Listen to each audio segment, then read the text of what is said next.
Pemirsa, teror mengancam KPU di tengah-tengah lembaga independen ini mengejar target rekapitulasi penghitungan suara pemilu 2019 yang harus rampung tanggal 22 Mei 2019.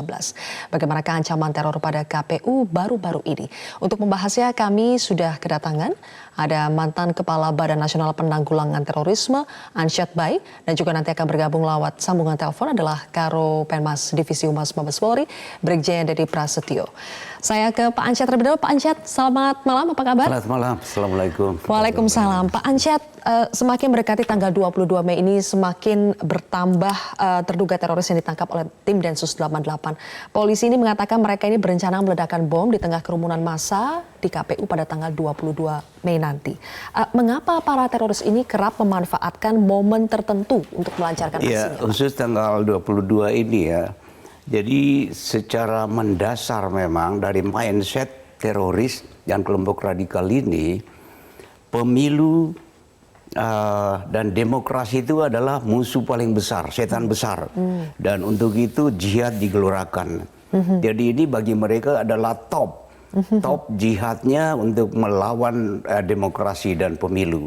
Karena bagi mereka pemilu itu kan demokrasi mereka anggap dari kafir, produk kafir barat. Ya, di mana dalam demokrasi itu hak individu, kedaulatan individu itu sangat diutamakan. Sedangkan dari mindset mereka tidak ada manusia di bumi ini yang berdaulat. Yang berdaulat itu hanya sana diwakili oleh khalifah. Maka tujuannya mendirikan khilafah. Jadi tidak aneh, ini adalah top betul, target yang mereka sangat tunggu-tunggu. Dan saya kira ada satu hal ya yang ingin saya ungkapkan. Kalau selama ini kita melihat teroris itu seakan-akan berjalan sendiri, tidak ada kaitan dengan kelompok-kelompok radikal yang berjalan di jalur politik, yang demo segala macam ini. Hari ini justru titik paling kritis pada tanggal 22 akan bertemu. Ini jalur teroris sama yang jalur politik, terutama politik jalanan, yang politik khilafah ini akan bertemu di situ. Jadi ini momen yang betul-betul paling, menurut saya ini paling istimewa di dunia pun saya kira ini. Jadi betul-betul kita harus waspada di sini. Apalagi sudah tertangkap terakhir kan di Bekasi itu, yang memang targetnya KPU. Nah sebelumnya sebetulnya ada di Sibolga yang tertangkap, itu kan lebih besar. Ada 300 kg bahan bomnya dan sempat meledakkan diri itu istrinya itu.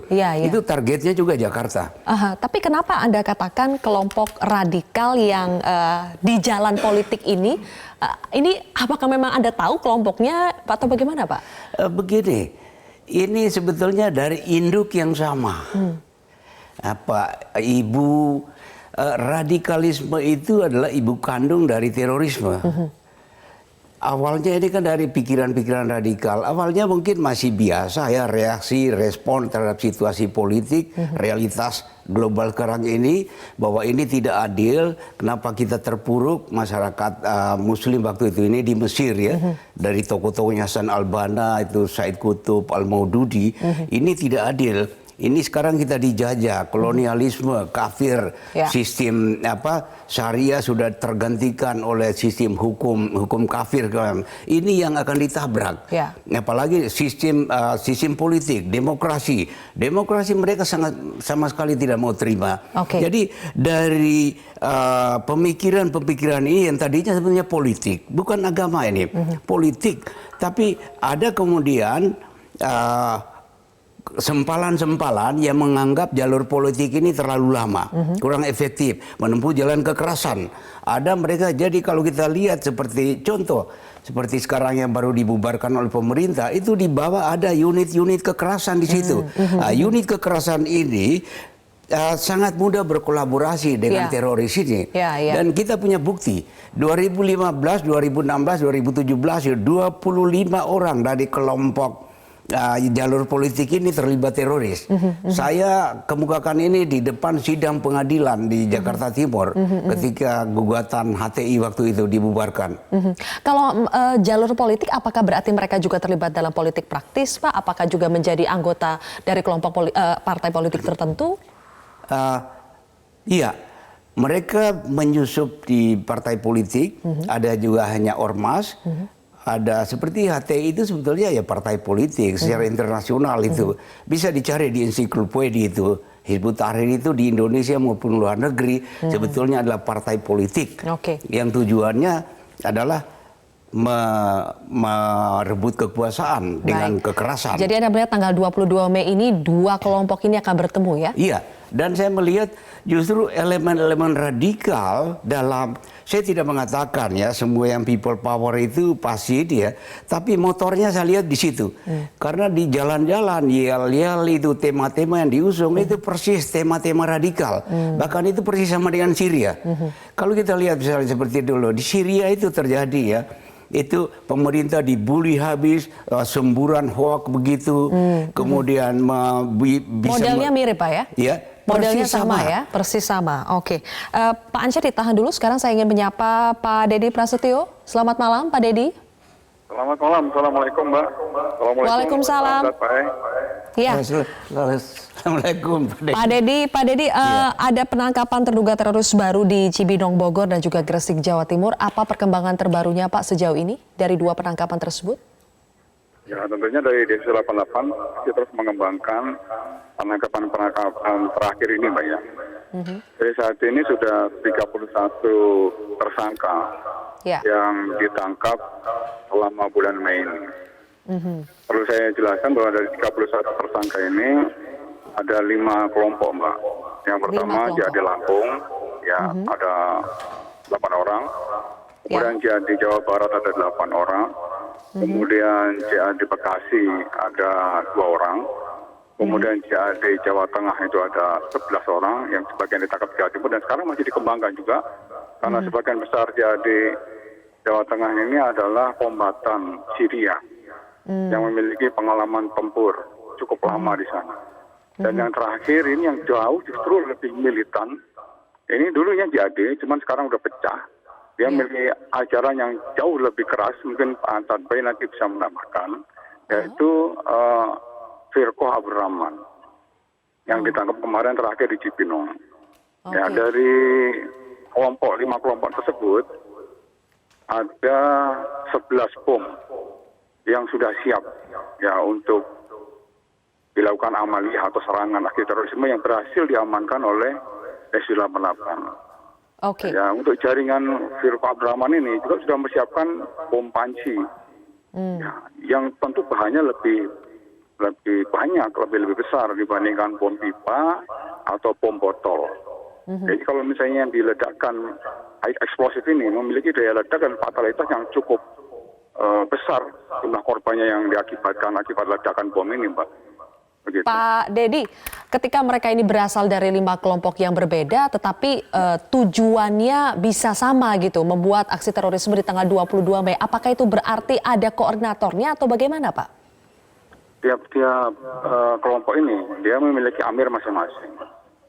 Di tiap amir masing-masing dari hasil pemeriksaan sementara oleh 88 bahwa memang puncak daripada aksi terorismenya itu dia melihat ya konstelasi perkembangan masyarakat saat ini tanggal 22. Tanggal 22 itu merupakan puncak dianggapnya kelompok tersebut ya karena mengumumkan seluruh hasil pemilu baik pilpres maupun pileg. Ini yang dianggap haram, ini yang dianggap kafir, ini yang dianggap oleh kelompok mereka bisa membatalkan keislaman mereka. Oleh karenanya dari kelompok mereka ini sangat rapi menyusun suatu rencana serangan terhadap tanggal 22 ini, termasuk juga bukan hanya tanggal 22. Mereka akan melakukan amaliyah terhadap aparat keamanan yang sedang melaksanakan pengamanan.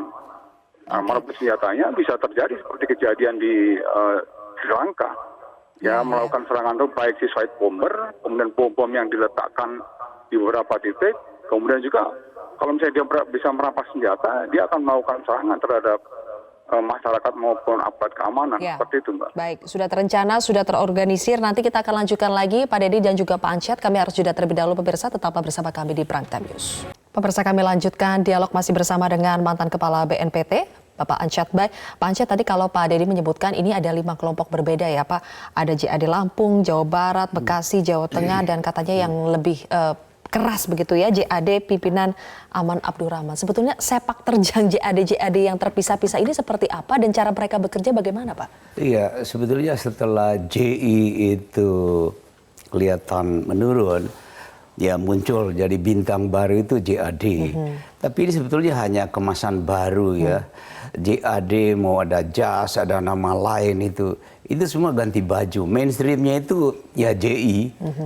Jadi kemungkinan besar dengan temuan-temuan di Cibinong ya, ada indikasi yang kuat bahwa nantinya kelompok itu belum tentu hanya JAD. Karena ada indikasi kuat JI akan kembali muncul, NI akan kembali muncul. Karena bagaimanapun itulah mainstream mereka. Hanya kemudian ganti baju, jaket baru aja mereka pakai nama-nama baru itu. Jadi bagi saya tidak terlalu penting nama itu. Penting bahwa mereka itu terikat pada satu ideologi, satu paham, khilafah. Beragam syariah dan khilafah ini tidak tercapai karena dihambat, ditentang terutama oleh pemerintah, oleh demokrasi. Oleh karena itu ini betul-betul mereka harapkan untuk melakukan aksi tanggal 22 itu. Iya, Pak, penangkapan kan sudah terus-menerus dilakukan, tetapi kenapa jaringan ini apapun itu namanya, kenapa masih bisa terus berkembang begitu, Pak?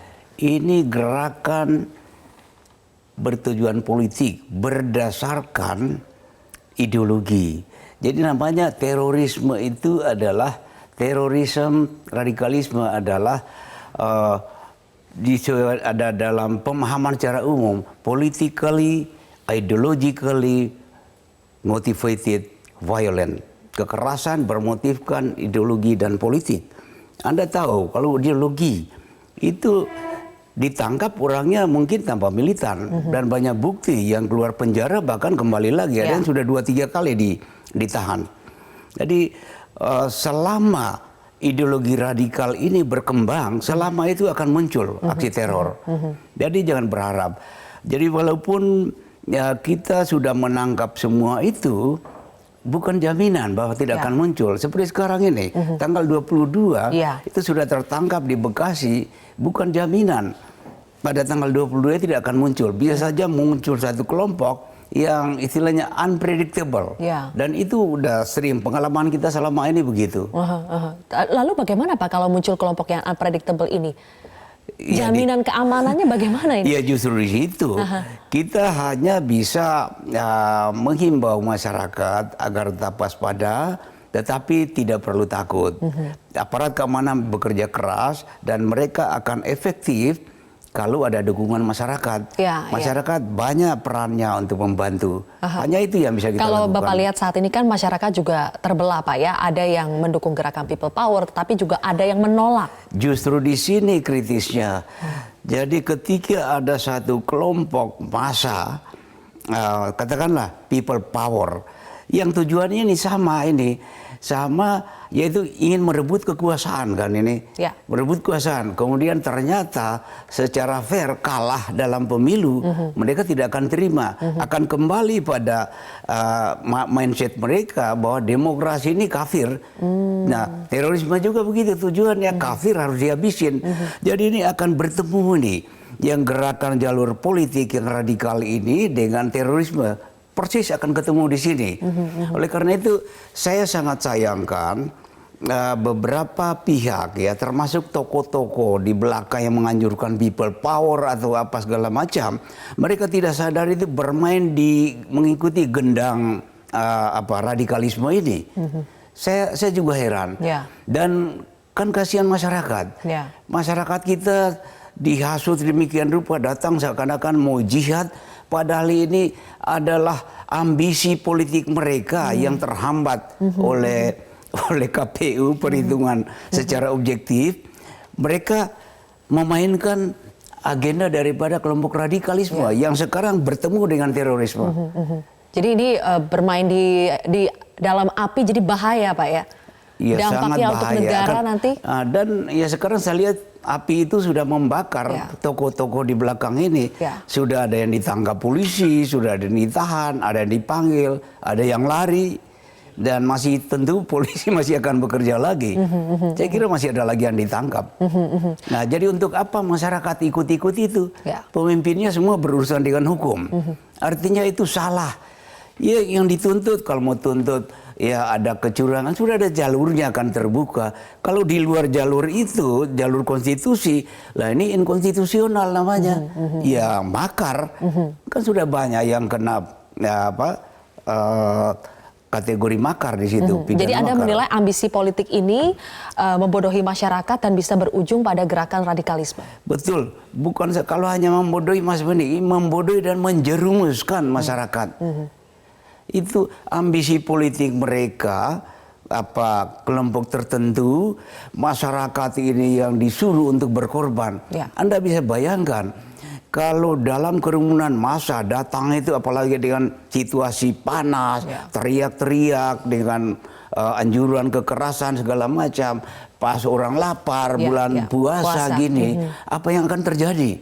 Begitu bentrok, teroris pasti bermain di situ. Dan yang berbahaya nanti ini akan berkelanjutan. Begitu terjadi insiden tanggal 22 itu walaupun belum tentu aparat negara yang melakukan tindakan penggunaan senjata, bisa saja mereka menggunakan senjata, pasti negara yang dituduh melakukan kekerasan itu, dan itu akan berlanjut terus. Betul. Itu yang terjadi di Syria seperti itu begitu. Yang diinginkan sebetulnya. Itu yang diinginkan oleh mereka. Kekacauan seperti itu. Meredamnya, menangkalnya seperti apa, Pak? Dan apakah Bapak melihat aparat kita siap untuk menanggulangi? Yang pertama saya kira saya sangat salut ya dengan aparat kita. Modal paling kuat saya lihat adalah kekompakan TNI dan Polri. Ini betul kuat. Karena apa? Dari sejarah, dari track record gerakan radikal merebut kekuasaan, mereka tidak akan pernah melakukan kalau tidak bisa merekrut aparat bersenjata. Itu terjadi di Mesir, terjadi di Syria, di Irak seperti itu. Jadi mereka pasti merekrut aparat bersenjata. Di Syria itu ada sekitar 10.000 sampai 15.000 aparat bersenjata yang direkrut. Kemudian ya mereka istilahnya sebagai separatisme, melawan pemerintah, didukung Amerika, dipersenjatai, Rusia datang mendukung Bashar al-Assad, itu proxy war yang terjadi di sana. Apa negara kita harus begitu? Selama TNI dan Polri kita kuat, kompak, jadi sekali lagi, selama TNI Polri itu kompak, bersatu, punya visi yang sama terhadap ancaman yang kita hadapi ini, saya yakin apapun yang mereka lakukan paling-paling berakhir di penjara mereka. Paling tidak di tahanan polisi. Baik, terima kasih Pak Ansyad. Kita doakan bersama mudah-mudahan tanggal 22 Mei nanti semuanya bisa berjalan dengan lancar dan aman, dan aparat kita juga bisa solid, Pak ya. Terima kasih.